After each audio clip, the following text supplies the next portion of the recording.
और लगाने के बाद फिर लोग मरना भी चाहेंगे तो भी नहीं मरेंगे, क्योंकि कंप्यूटर के द्वारा वो कंट्रोल, मनुष्य कंट्रोल किया जाएगा। ये बहुत ही गहरा भेद है मेरे प्रियो। Praise the Lord. विषय है मनुष्य मृत्यु चाहेंगे लेकिन मृत्यु नहीं मिलेगी। मेरे प्रियो, ये सुनने में आपको थोड़ा अलग लगेगा, लेकिन ये बातें सत्य है। ऐसा समय आ रहा है, लोग मृत्यु को ढूंढेंगे, चाहेंगे, लेकिन मृत्यु उनसे भागेगी। क्योंकि मेरे प्रियो, आपने देखा होगा इस संसार में जो लोग तकलीफ को झेलते हैं, जो लोग परेशानी होते हैं, और कुछ भी करने का उसका सबसे पहला समाधान होता है, सबसे सरल काम होता है, वो अपने आप को तबाह कर लेते हैं और वो सारी दुखों से आजाद हो जाते हैं। वो उनकी सोच यही है। लेकिन परमेश्वर का वचन कहता है कि ऐसे समय भी आ रहे हैं जो परमेश्वर की आज्ञाओं को नहीं मानते हैं, उनके लिए जो ऐसा मृत्यु को भी चाहेंगे, ऐसा दुख और पीड़ा आने वाला है जिसमें मनुष्य मृत्यु चाहेंगे लेकिन मृत्यु उन्हें नहीं मिलेगी। ये बाइबल के वचन में लिखा है। तो हम इस विषय को अच्छे से सीखने जा रहे हैं मेरे प्रियो। आप प्रार्थना के साथ बैठे, परमेश्वर आपको समझ दे, बुद्धि दे, ताकि आप इसे पूरे जान सके और अपने जीवन की कुछ कमियों को आप पहचानने पाएं। और हमें जांचने का मौका है कि हमारे जीवन में कुछ भी घटी हो उसको हम सही करने पाए। तो मेरे प्रियो, आइए हम इस विषय को शुरू करते हैं। शुरू करने से पहले हम परमेश्वर से प्रार्थना करते हैं, उसके बाद हम आगे बढ़ते हैं। आइए अपने सरों को झुकाएं और प्रार्थना करें। पवित्र सेनाओं के हो परमेश्वर, तेरा धन्यवाद करते हैं सुंदर विषय के लिए जो आपने हमारे जीवन में दिया, कि कैसे एक समय आ रहा है मेरे पिता परमेश्वर, जब आपके ठहराए हुए समय है पिता, कि उन समय में लोग मृत्यु को ढूंढेंगे लेकिन मृत्यु उनसे भागेगी। हाँ पिता, इस विषय को अच्छे से सीखने के लिए सहायता और मदद कर। पवित्र आत्मा बोलने वाला तू हम में होकर बातें कर, ताकि हम सब सुनने पाए वचन की भेद को, वचन की गहराई को आत्मा में सीखने के लिए सहायता और मदद कर। इस छोटी सी दुआ के प्रिय पुत्र हमारे उद्धार करता यीशु मसीह के नाम से मांगते हैं, आमीन। विषय है प्रियो, मनुष्य मृत्यु चाहेंगे लेकिन मृत्यु नहीं मिलेगी। ये वचन है मेरे प्रिय प्रकाशित वाक्य 9 अध्याय उसके 6 वचन पे है। आइए हम उसको पढ़ते हैं। उन दिनों में मनुष्य मृत्यु को ढूंढेंगे और न पाएंगे, और मरने की लालसा करेंगे और मृत्यु उनसे भागेगी। मेरे प्रियो, ऐसा समय लोग आसानी से मर जाते हैं, कुछ भी हो, कुछ भी सुसाइड कर लेते हैं। लेकिन ऐसा समय भी आ रहा है, वो मरने की इच्छा करेंगे, मरने की कोशिश भी करेंगे, लेकिन कैसे मरेंगे नहीं। ये बहुत ताजुब की बात है। इसको हम गहराई से सीखते हैं। तो मैं इसको 9 अध्याय के पहले वचन से 11वें वचन तक पढ़ता हूँ। जब 5वें सरदूत ने तुरही फूकी तो मैंने स्वर्ग से पृथ्वी पर एक तारा गिरता हुआ देखा, और उसे अथाह कुंड की कुंजी दी गई। उसने अथाह कुंड को खोला और कुंड में से बड़ी भट्ठी का सा धुआं उठा, और कुंड के धुएं से सूर्य और वायु अंधकारमय हो गए, और धुएं में से पृथ्वी पर टिड्डियां निकली, और उन्हें पृथ्वी के बिच्छुओं की सी शक्ति दी गई। उनसे कहा गया कि न पृथ्वी की घास को, न किसी हरियाली को, न किसी पेड़ को हानि पहुंचाए, केवल उन मनुष्यों को हानि पहुंचाए जिनके माथे पर परमेश्वर की मुहर नहीं है। उन्हें लोगों को मार डालने का तो नहीं, पर 5 महीने तक पीड़ा देने का अधिकार दिया गया, और उनकी पीड़ा ऐसी थी जैसे बिच्छू के डंक मारने के से मनुष्य को होती है। उन दिनों में मनुष्य मृत्यु को ढूंढेंगे और ना पाएंगे, और मरने की लालसा करेंगे और मृत्यु उनसे भागेगी। उन टिड्डियों के आकार लड़ाई के लिए तैयार किए हुए घोड़ों जैसे थे, और उनके सिरों पर मानो सोने के मुकुट थे, और उनके मुंह मनुष्य के जैसे थे। उनके बाल स्त्रियों के बाल जैसे, और दांत सिंहों के दांत जैसे थे। वे लोहे की किसी झिलम पहने थे, और उनके पंखों का शब्द ऐसा था जैसा रथों और बहुत से घोड़ों का जो लड़ाई में दौड़ते हैं हो। उनकी पूंछ बिच्छुओं की सी थी, और उनमें डंक थे, और उन्हें 5 महीने तक मनुष्य को दुख पहुंचाने की जो शक्ति मिली थी वह उनकी पूंछों में थी। अथाह कुंड का दूत उनका राजा था। उसका नाम इब्रानी में अबद्योन और यूनानी में अपुलियोन है। यहाँ पर हम देखते हैं मेरे प्रियो, उनका राजा कौन था? इब्रानी में अबद्योन और यूनानी में अपुलियोन। मतलब जो तारा हमने देखा वो स्वर्ग में एक लड़ाई होगा, वो तारा नीचे टूटकर गिर जाएगा, मतलब वो शैतान को मेरे प्रियो छोड़ दिया जाएगा। हालेलुया। प्रभु परमेश्वर उस शैतान को थोड़े समय के लिए छोड़ देगा, वो पूरा अपना राज्य को शुरू करेगा। फिर उसके बाद परमेश्वर पिता अपने 2 जनों को इस पृथ्वी पर भेजेगा, मूसा और एलिया को। हालेलुया। तो वो अपने लोगों के माथे पे चिन्ह लगाएगा और शैतान अपने लोगों पर चिन्ह लगाएगा। तो मेरे प्रियो, इसको हम गहराई से देखते हैं। पहले मैं आपको बता दूं, ये जो अंधकारमय है वो कैसे होगा, ये कैसे इस पृथ्वी पे अंधेरा छा जाएगा, कैसे वो टिड्डियां निकलेगी, इसको हम जरा देखते हैं। तो आप मेरे साथ निकालिए उत्पत्ति की किताब 19 अध्याय उसके 27 से 29।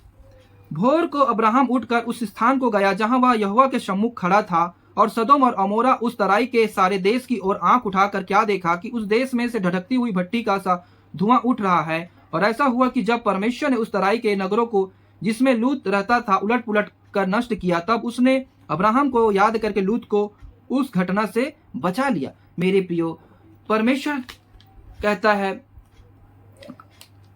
सदोम और अमोरा का विनाश कैसे हुआ। सदोम और अमोरा के लोग अपने चाल चलन को बिल्कुल बिगाड़ लिए थे, एकदम जैसा उनकी मर्जी होती तो वैसा चलते थे, उसमें कोई दया की भावना नहीं थी, अपनी मन मर्जी से गंदे चीजें जो कुछ भी करते थे बुरा ही करते। इसलिए परमेश्वर ने वहां क्या किया, स्वर्ग से आग और गंधक की गोला गिराकर वहां को क्या किया, जलाकर भस्म कर दिया, लूत को निकाला और लूत की मिसेस नमक का खंभा बन गया। ये आपको मालूम है। हम और आगे बढ़ते हैं कि वह कैसे उस परमेश्वर की दंड की ओर, परमेश्वर के न्याय के दिन की ओर ये संकेत करता है। ये उस समय का होने वाला घटना है। हालेलुया। और हम देखते हैं मेरे प्रियो निर्गमन 10 अध्याय 12 से 15। तब यहोवा ने मूसा से कहा, मिस्र देश के ऊपर अपना हाथ बढ़ा कि टिड्डियां मिस्र देश पर चढ़ के भूमि का जितना अन्न आदि ओलों से बचा है सबको चट कर जाए। अतः मूसा ने अपनी लाठी को मिस्र देश के ऊपर बढ़ाया, और तब यहोवा ने दिन भर रात भर देश पर पुरवाई बहाई, और जब भोर हुआ तब उस पुरवाई में टिड्डियां आई, और टिड्डियों ने चढ़ के मिस्र देश के सारे स्थानों में बसेरा किया। उसका दल बहुत भारी था, वरन न तो उससे पहले ऐसी टिड्डियां आई थी और न उसके बाद ऐसी फिर आएगी। वे तो सारी धरती पर छा गई, यहाँ तक कि देश में अंधकार छा गया, और उसका सारा अन्न आदि और वृक्षों के सब फल अर्थात जो कुछ ओलों से बचा था सबको उन्होंने चट कर लिया। यहाँ तक कि मिस्र देश भर में न तो किसी वृक्ष पर कुछ हरियाली रह गई और न खेत में अनाज रह गया। मेरे प्रियो, यहाँ पर मूसा ने के द्वारा परमेश्वर ने जो विपत्ति मिस्र देश में डाला था, उसमें टिड्डियों ने सब कुछ को खा लिया, लेकिन किसी मनुष्य को कुछ नहीं किया। लेकिन हम यहाँ पे प्रकाशित वाक्य में देखते हैं, यहाँ देखते हैं कि यहाँ टिड्डियों ने को ये बताया कि न तो उसने कहा न पृथ्वी की घास को, न किसी हरियाली को, न किसी पेड़ को हानि पहुंचाए, केवल उन मनुष्यों को हानि पहुंचाए जिनके माथे पर परमेश्वर की मुहर नहीं है। यहाँ पर वो टिड्डियों को यह अधिकार दिया है कि वो मनुष्यों को हानि पहुंचाए, किसी घास को, किसी खाने पीने की वस्तु को नहीं।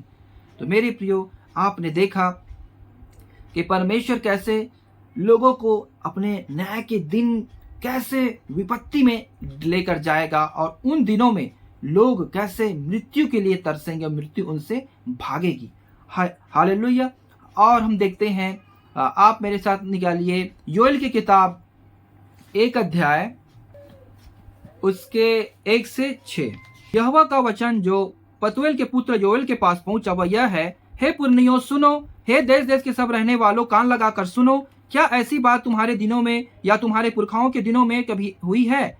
अपने बच्चों के से इसका वर्णन करो, और वे अपने बच्चों से और फिर उनके बच्चे आने वाली पीढ़ी के लोगों से। जो कुछ गाजाब नामक टिड्डियों ने बचा लिया उसे अरबे नामक टिड्डी ने खा लिया, जो कुछ अरबे नामक टिड्डी ने बचा उसे येलेक नामक टिड्डी ने खा लिया, और जो कुछ येलेक नामक टिड्डी ने बचा उसे हासिल नामक टिड्डी ने खा लिया। हे मतवालो, जाग उठो और रोवो, और हे सब दाख मधु पीने वालों, नए दाख मधु के लिए हाय हाय करो, क्योंकि वह तुमको अब न मिलेगी। देखो, मेरे देश पर एक जाति ने चढ़ाई की, वह सामर्थी है और उसके लोग अनगिनित हैं। उसके दांत सीके से और दाढ़े सिंहनी की सी है। 2 का 1 से 6। सियोन में नरसिंगा फूको, मेरे पवित्र पर्वत पर सांस बांधकर फूको। देश के सब रहने वाले कांप उठे, क्योंकि यहोवा का दिन आता है, वरन वह निकट ही है। वह अंधकार और तिमिर का दिन है, वह बदली का दिन और अंधियारे का सा फैलता है। जैसे भोर का प्रकाश पहाड़ों पर फैलता है, वैसे ही एक बड़ी और सामर्थी जाति आएगी। प्राचीन काल में वैसे ही कभी न हुई और न उसके बाद फिर किसी पीढ़ी में होगी। उसके आगे आगे तो आग भस्म करती जाएगी और उसके पीछे पीछे लौ जलाती जाएगी। उनके आगे की भूमि तो अदन की बारी के समान होगी, परंतु उसके पीछे का भूमि उजाड़ मरुस्थल बन जाएगी और उससे कुछ न बचेगा। उनका रूप घोड़ों का सा और वे सवारी के घोड़ों के समान दौड़ते हैं। उनके कूदने का शब्द ऐसा होता है जैसा पहाड़ों की चोटियों पर रथों के चलने का, या कुटी भस्म करती हुई लौ का, या जैसे पाती बांधे हुए बाली योद्धाओं का शब्द होता है। उसके सामने जाति जाति के लोग पीड़ित होते हैं, सबके मुख मलिन होते हैं। मेरे प्रियो, परमेश्वर के दिन की ओर संकेत करता है। कैसे भारी विपत्ति, कैसे दुख, कैसे पीड़ा का समय होगा जिसमें जाति जाति के लोग पीड़ित होंगे। इस विपत्ति से मेरे प्रियो कोई नहीं बच सकता। इसलिए परमेश्वर का वचन कहता है वो पीड़ा कितना गंभीर होगा, कितना दर्दनाक होगा। आइए हम उसको देखते हैं। यहाँ पर ये इशारा करता है अय्यूब के जीवन में। हालेलुया। अय्यूब के जीवन में जो विपत्ति आई थी, जो कलेश आया था, अय्यूब क्या सोचता था, हम उसको देखते हैं। तो आप मेरे साथ निकालिए अय्यूब की किताब 3 अध्याय उसके 25, 26 और 21।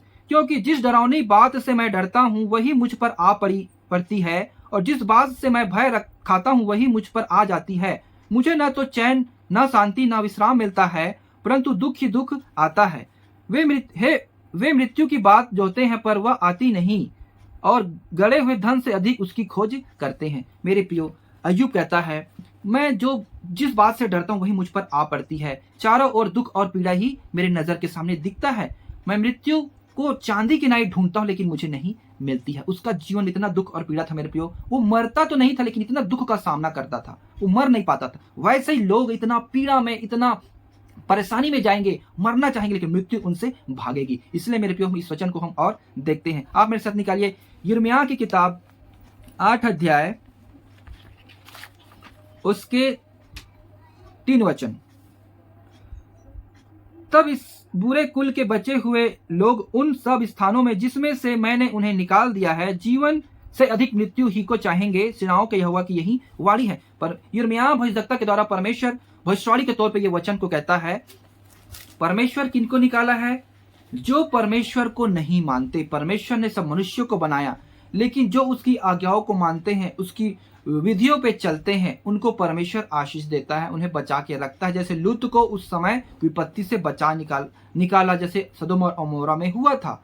मेरे प्रियो, जो उसकी आज्ञाओं को नहीं माने वो आग में जलकर भस्म हो गए। तो वैसे ही मेरे प्रियो, परमेश्वर का वचन कहता है कि उस समय, इस समय जो विपत्ति होगी, हमने जैसे देखा कि उनके माथे पर चिन्ह लगाया जाएगा। उसके बाद मेरे प्रियो क्या होगा? लोग मृत्यु को ढूंढेंगे लेकिन मृत्यु उनसे भागे, उसके उन्हें मृत्यु नहीं मिलेगी। एक वचन हम और देखते हैं, यहेजकेल की किताब 9 अध्याय उसके 4 वचन। और यहोवा ने उससे कहा, इस यरूशलेम नगर के भीतर इधर उधर जाकर जितने मनुष्य उन सब घृणित कामों के कारण जो उनमें किए जाते हैं, सांसें भरते और दुख के मारे चिल्लाते हैं, उनके माथे पर चिन्ह लगा दे।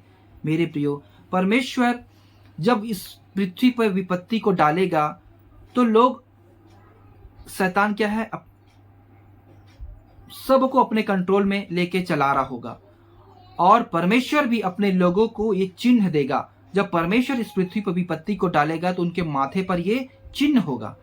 तो उसका जो दूत, जैसे मिस्र देश में मूसा के द्वारा परमेश्वर ने वहां विपत्ति डाली, मरी को डाला, तो वो परमेश्वर अपने लोगों को इकट्ठा करके रखा था इस जगह में, और चौखट में उसको मेमने का लहू को लगाया। वैसे ही सारी विपत्ति, उनके पहलौठे सब मरे, मिस्र के राजा का और पूरे मिस्र देश का, लेकिन परमेश्वर की प्रजा का कुछ भी नहीं हुआ। वैसे ही प्रभु परमेश्वर अपने लोगों में ये चिन्ह को देगा, उनके माथे पर ये चिन्ह लगाएगा, तो वो भी विपत्ति परमेश्वर के लोगों पर नहीं आएंगे।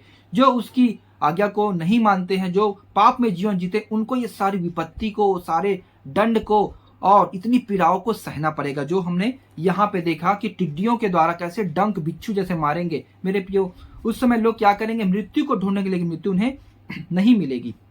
ये कैसे होगा मेरे प्रियो? ये एक गहरा भेद है मेरे प्रियो। मैं आपको थोड़ा सा बताना चाहता हूँ ये कैसे कार्य करेगा। मेरे प्रियो, इतनी लड़ाइयाँ, इतने झगड़े होंगे, इतने आग और गंधक जो युद्ध की ओर संकेत करता है। हालेलुया। टिड्डियां मतलब एक राज्य दूसरे राज्य पे चढ़ाई करेगा, एक देश दूसरे देश पे चढ़ाई करेगा, जगह जगह मेरे प्रियो वो अपना मिसाइल छोड़ेगा, वो अपना मिसाइल छोड़ेगा, पूरा धुआं, पूरा कोहरा, चारों ओर अंधेला हो जाएगा 1/3। ये ऐसा संकेत देता है। और मेरे प्रियो परमेश्वर भी अपना उस जैसे हमने पढ़ा तुरही को फूंका तो ये सारी विपत्तियां सूर्य उसका समय नियुक्त किया गया है। तो ये कैसे होगा मेरे प्रियो, कैसे लोग परमेश्वर अपने लोगों को बचाएगा और शैतान कैसे अपने लोगों को जो वो करेगा, कैसे उसके द्वारा कंट्रोल करेगा, उसको भी हम थोड़ा देखते हैं। आप मेरे साथ निकालिए प्रकाशित वाक्य 13 अध्याय उसके 16 से 18। उसने छोटे बड़े धनी कंगाल स्वतंत्र दास सबके दाहिने हाथ या उसके माथे पर एक छाप करा दी कि उसको छोड़ जिस पर छाप अर्थात उस पशु का नाम या उसके नाम का अंक हो, अन्य कोई लेन देन ना कर सके। ज्ञान इसी में है, जिसे बुद्धि हो वह उस पशु का अंक जोड़ ले, क्योंकि वह मनुष्य का अंक है और उसका अंक 666 है। तो मेरे प्रियो, यहाँ पे हम देखते हैं परमेश्वर पिता का वचन कहता है कि उस समय क्या करेंगे, शैतान अपने लोगों पर क्या करेगा, शाप देगा। जैसे आपने देखा होगा मेरे प्रियो, चिप के बारे में आप जानते होंगे। जैसे एक मोबाइल को मेरे प्रियो एक सिम कार्ड के द्वारा कंपनी कैसे कंट्रोल करती है, अपने मर्जी से उसमें बैलेंस ना रहे फिर भी वो मैसेज को भेज देती है। हम बिना बैलेंस डलवाए उसमें मैसेज को नहीं भेज सकते। वैसे ही मेरे प्रियो, सब इंसानों के अंदर माथे पे या फिर हाथों पे चिप लगेगा, तो उसके द्वारा अपना सारा अधिकार को इंसान किसको दे देगा, कंप्यूटर को दे देगा। आपने अभी देखा होगा सब चीज ऑनलाइन हो रहा है, सब काम ऑनलाइन हो रहा है। और इंडिया का भी है पेपरलेस डिजिटल इंडिया, यहाँ का भी मिशन है। पूरी तैयारी होने जा रही है, पूरी तैयारी हो रही है। शैतान जोरों से अपने उसमें खड़ा हुआ है और परमेश्वर अपने लोगों को इस चिप लगने से पहले अपने लोगों को गुप्त आमद में यीशु मसीह उठा के ले जाएगा। लेकिन जो बच जाएंगे मेरे प्रियो, वो इस्राएली लोग होंगे। तो वो लोग मूसा और एलिया आएंगे, वो प्रचार करेंगे, तो उनके माथे पर परमेश्वर अपना चिन्ह लगाएगा और शैतान अपने लोगों पर वो चिप को लगाएगा। जो पशु की वो उपासना वो करेंगे उनके भी, जो नहीं लगाएगा उसको, तो उसको वो जो शैतान है उसको मार डालेगा। और लगाने के बाद फिर लोग मरना भी चाहेंगे तो भी नहीं मरेंगे, क्योंकि कंप्यूटर के द्वारा वो मनुष्य कंट्रोल किया जाएगा। ये बहुत ही गहरा भेद है मेरे प्रियो। मैं आने वाले समय में इसकी और अलग से विवरण के द्वारा मैं वीडियो बनाऊंगा, लेकिन इसमें मैं आपको यही बताना चाहता हूं कि ये जो माथे पर जो लगेगा जो निशान, तो लोग क्या है, उसके द्वारा कंप्यूटर उस इंसान को कंट्रोल करेगा। वो जब वो हंस बोलेंगे तो वो हंसेगा, उनके सारे मन की सारे विचार को जान जाएगा। जैसे साइंटिफिक ने लोग क्या करते हैं, जब एक मुलजिम को पकड़ लेते हैं, वो कुछ बोल नहीं सकता, हम मूवीज में भी देखते हैं, तो कैसे वो उनके शरीर पे सब पे लगाकर उसकी सोच विचार को नियंत्रण करते हैं कि इसके मन में क्या सोच रहा है, क्या देख रहा है। वैसे ही मेरे प्रियो, मनुष्य की आज़ादी खत्म हो जाएगी, तो उस समय बहुत पीड़ा होगा, बहुत वो होगा, लेकिन लोग मरना चाहेंगे लेकिन मर नहीं पाएंगे। तो ये वचन जो मैंने आपके सामने पढ़ा है उसका अर्थ यही है मेरे प्रियो। एक बार मैं उस वचन को पढ़ देता हूँ। प्रकाशित वाक्य 9 उसके 6। उन दिनों में मनुष्य मृत्यु को ढूंढेंगे और ना पाएंगे, और मरने की लालसा करेंगे और मृत्यु उनसे भागेगी। मेरे प्रियो, इतना पीड़ा, इतना दर्दनाक समय होगा। इस वचन से मेरे प्रियो हमें यही शिक्षा मिलती है कि आप अपने जीवन में अगर आप गलत मार्ग में चल रहे हैं तो आप अभी फिर जाएं और आप अपने आप को परमेश्वर के सामने नम्र और दीन करें, अपने आप को क्षमा मांगे, ताकि प्रभु यीशु मसीह की गुप्त आमद में आप तैयार पाए जाए, प्रभु आपको ले जाए। ये घटना मेरे प्रियो किसके लिए है? जो यीशु मसीह की दुल्हन नहीं है। हम दुल्हन है, हम उठा के चले जाएंगे, प्रभु हमको ले जाएगा। लेकिन जो बच जाएंगे, ये उनके जीवन में ये विपत्ति को सामना करना पड़ेगा। और जो माथे पे परमेश्वर अपने लोगों पर चिन्ह लगाए, वो इजरायली लोग होंगे। उनके 1,44,000 लोगों पे ये माथे पे चिन्ह लगाएगा परमेश्वर। वो नहीं, उनको तकलीफ नहीं होगा। लेकिन शैतान का जो चिप को जो अपने माथे पे जो लगाए रहेंगे, हाथों पे, उनको ये सारे दुखों का, ये पीड़ाओं का सामना करना पड़ेगा। वो मरना चाहेंगे लेकिन नहीं मरेंगे। ये चेतावनी है मेरे प्रियो। इसलिए मेरे प्रियो, आप से मेरा विनती और प्रार्थना है कि आप अपने परमेश्वर को पहचाने। इस पृथ्वी में विपत्ति आने से पहले प्रभु अपने लोगों को उठा के ले जाए। इसलिए आप अपने मन को फिराएं और परमेश्वर के उस मार्ग पे चले। प्रभु आपको आशीष देगा, ब्लेस करेगा। मैं विश्वास करता हूँ प्रियो ये विषय आपको अच्छे से समझ में आया। अगर आपको अच्छा लगा आप परमेश्वर के वचन को लाइक करें और इसको शेयर करें ताकि सब विश्वासी भाई बहन जानने पाए। और आप चैनल में पहली बार आए हैं तो आप सब्सक्राइब करें। परमेश्वर के इस काम में आप अपना योगदान प्रदान करें। आइए हम प्रार्थना करते हैं। पवित्र सेनाओं के हो परमेश्वर, तेरा धन्यवाद करते हैं सुंदर वचन के द्वारा जो आपने हमसे बातें की प्रभु जी। तेरे नाम की महिमा, तेरे नाम की स्तुति करते हैं प्रभु जी। इस विषय को सीखने के लिए सहायता और मदद किया। इन भाई बहनों ने इस वचन को सीखा समझा, उनके जीवन में काम कर और उन्हें नया मन दे पिता, नया अवसर दे ताकि अपने मन को फिराए और आपकी महिमा में आगे बढ़े। सहायता और मदद कर। ये छोटी सी दुआ आपके प्रिय पुत्र हमारे उद्धार कर यीशु मसीह के नाम से मांगते हैं, आमीन। सभी भाई बहनों को जय मसीह की।